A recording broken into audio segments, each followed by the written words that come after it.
ไทยหากนมามื้อนี้ไม่เลยนี่นะมาต้อนรับเพิ่นเนาะเฮาก็ได้ชื่อเสียงแห่งนามแนวใดมาแต่ไสมีลูกมีเมียแล้วบ่เนาะโอเคเนาะเว้าแม่บ่บ่หยังชื่อจังไดเนาะซื้อเอเอเนาะอืมเอิ้นสั้นๆว่าเอเนาะเป็นยาวๆว่าไดเอประมาณนั้นเนาะประมาณนี้เนาะมาแต่ไสเนาะมาแต่เมืองไทยเฮาพุ่นล่ะอยู่จังหวัดใดอยู่อุดรเนาะอุดรราชธานีอุดรธานี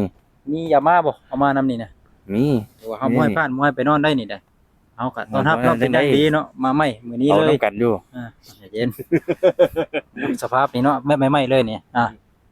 มาเนาะก็พอแต่ซ้ำนี้แหละเนาะซ้ำนี่แหละหิวข้าว